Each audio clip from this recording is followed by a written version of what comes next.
স্ক্যানারটা পাঠিয়ে। Hello, good afternoon, welcome back to my channel. তো আজ আর কোনো রান্নার ভিডিও না, সবাই খেয়ে দিয়ে মোটামুটি ভাত ঘুম দেওয়া শুরু করে দিয়েছে। আর আমি আমার দুপুরের খাবার সুজি আর একটু সাবুর পাঁপড় ভাজা নিয়ে সোজা চলে এসেছি আমার ঘরে। আর এখন বসে আমি নেটফ্লিক্সে একটা সিনেমা দেখছি আর আমার দুপুরবেলার খাবারটা এনজয় করছি। এই রকম সময় কাটাতে না খুব ভালো লাগে, না কোনো চিন্তা, না কোনো চাপ, শুধু সিনেমা, আমি আর আমার খাবার। এই বিকেল হয়ে গেছে আর আমি চলে এলাম ছাদে গাছে জল দিতে।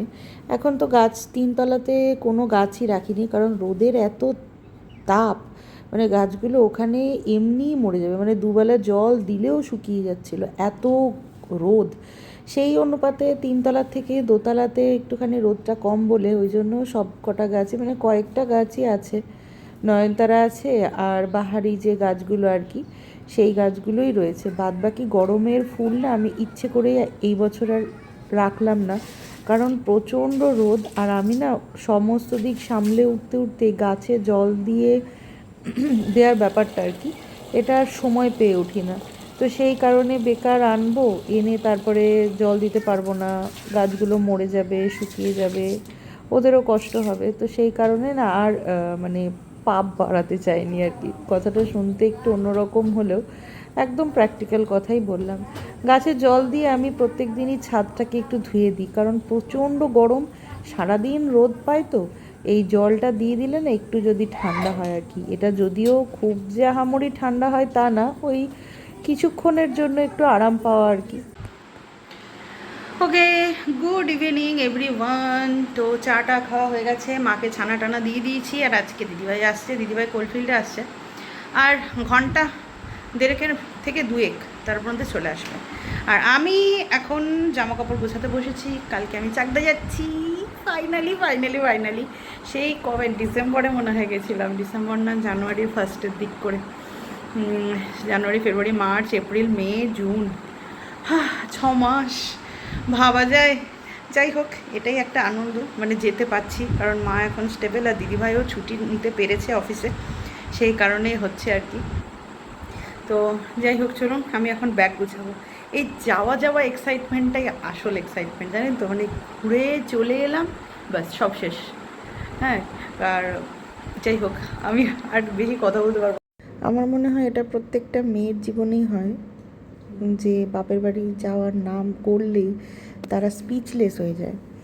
এত আনন্দ হয় যে 7 দিন আগে থেকে রাতের ঘুমই উড়ে যায়। তারপরে তো ব্যাগ গোছানো, কোন জামা নেব, কি জুয়েলারি নেব, কোন ড্রেসটা কোথায় কবে কিভাবে পরবো, কি কি প্ল্যানিং, এক্সেট্রা এক্সেট্রা। মানে তার উপরে যদি বোনাস, যে বোন আসে, তাহলে তো কোনো কথাই নেই।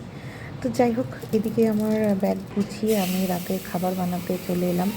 দিদিভাই চলে এসছে, ওকে একটু শরবত করে দিলাম, কারণ ও অনেক দুপুরই বেরিয়েছিল। আজকে রাত্রেবেলাতে লুচি আর ছোলার ডাল করেছি, যেহেতু সোমবার আমি আজ রুটি খাবো না রাতের বেলা। আর ভেজ, এবার ভেজের মধ্যে আবার কী দেবো সেই একটা ব্যাপার। তো সব থেকে ভালো হচ্ছে এদিকে ছোলার ডাল করব, আর ওদিকে লুচি। বাঙালি নিরামিষ দিনে লুচি ছোলার ডাল হয়ে গেলে পরে আর কোনো কথাই নেই। তো এই যে মশলা কষিয়ে আমি ছোলার ডালটা দিয়ে দিলাম। আর আজকে না ছোলার ডালটা একটু পাতলা করব, কারণ মা বেশি গাঢ় ডাল ইদানিং খেতেই চাইছে না। আগেতেই ছোলার ডাল, মটরের ঘুগনি এগুলো পছন্দ করছে না, তার উপরে যদি একটু গাঢ় গাঢ় করি না, একদম খেতে চায় না। তো যাই হোক, মাকে খাবারটা দিয়ে আসি। প্রথমে তো বললো যে রুটি খাবো, তারপরে বললো যে দিয়ে তাহলে দুটো লুচি খাই। তো মাকে খাবারটা দিয়ে আমি এদিকে গুড্ডু, অলি, তারপরে দিদিভাই, ওদের লুচিগুলো ভেজে গরম গরম দিয়ে দিই। তারপরে যাব হচ্ছে মায়ের ঘরের বিছানা চেঞ্জ করতে, কারণ আমি 6-7 দিনের প্ল্যানে যাচ্ছি। এবার এর মধ্যে আর দিদিভাইয়ের যাতে কোনো প্রবলেম না হয় আর কি, বিছানা পাটি সমস্ত কিছু রেডি করে, মানে 7 দিন অন্তর অন্তর তো পাল্টাই বিছানার চাদরটা। তো ওই কারণে যাতে কোনো অসুবিধা না হয়, সেই জন্য সব গুছিয়ে পাতিয়েই যাব। আর এদিকে বাচ্চাগুলো খেতে বসেছে, আমি একটু জিজ্ঞেস করে নিলাম যে ওদের লুচি লাগবে কি না।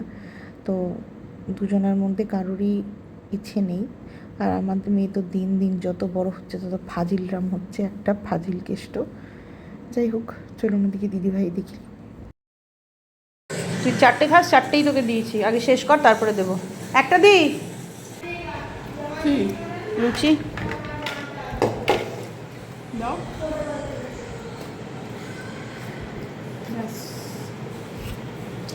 আর না দিদি, না না, আজকে আরো মোটা করে দেবে। একদিনে মোটা হয় না, কষ্টে একটু রোগা হয়েছে, তাও মোটা হয়ে যাবে কষ্টে একদিন। তো বাড়ির সবারই খাওয়া দাওয়া হয়ে গেছে। এরপরে মিস্টার দাস অফিস থেকে বেরিয়ে গেছে, ওকে ফোন করেছিলাম। তো আমি আর মিস্টার দাসও বসে যাব, ওরগুলো ভাজতে শুরু করে দিলাম। ও চলে আসবে মিনিট 15-20-র মধ্যে আর কি। ততক্ষণে ওর আর আমার লুচিগুলো আমি ভেজে নিই, কারণ রাত দেখতে দেখতে কিন্তু অনেক হয়ে গেছে। আবার কালকে আমার হুলের টিকিট কাটা রয়েছে, তো একটু ভোর ভোর উঠতে হবে, রান্না বান্না আছে। তারপরে কাল থেকে না একটা কাজের দিদিকে রেখেছি, দিদিভাই এত দিক হ্যান্ডেল করতে পারবে না, তো সেই কারণে সে আবার আসবে সকালবেলাতে, তো তাকে আবার কাজ টাজ বুঝিয়ে দিতে হবে, কী কী কাজ করতে হবে। তো প্রচুর কাজ আছে। আবার তার উপরে আবার কালকে যাব একটুখানি দামোদরে, ঠাকুরের কিছু জিনিস রয়েছে, সেগুলো আবার ফেলতে যেতে হবে। তো কখন যাব, কিভাবে যাব, কিছুই জানি না। তো সেই কারণে একটু তাড়াতাড়ি খেয়ে দিয়ে শোয়ার প্ল্যানিংয়ে আছি। তাও এখন ঘড়িতে বাজে 11:15। খেয়ে দিয়ে শুতে শুতে সেই আমার 12টা বাজবেই। তো চলুন আজকের জন্য ব্লগটা এই অবধিই রাখছি। দেখা হবে কালকের একটা ব্লগে। সবাই ভালো থাকবেন, সুস্থ থাকবেন, সবাইকে ভালো রাখবেন। আর যদি ভিডিও ভালো লেগে থাকে তাহলে একটা সাবস্ক্রাইব করে দেবেন, লাইক করে দেবেন, ভালো লাগবে। তো টাটা, গুড নাইট, শুভরাত্রি। এই যে তুই কত কাজ করছিস, গুড্ডু এখানে কত কাজ করছে। ওর মা নিচে গোলতানি মারছে ওর ভাইজির সাথে, আর গুড্ডু এখানে আমাকে বালিশের ওয়ার পড়াতে হেল্প করছে। দরজা খোলা। খোলা, খুলে দে, খুলে দে, গোপাল আছে মনে। একটা কাজ কর, ওই যে ওই যে ওই যে ওই ব্যাগটা সরা, ব্যাগটা সরা গুড্ডু, বসিয়ে দে। দেখ গুড্ডু ওয়ার পরিয়ে দিল বালিশের। ভালো।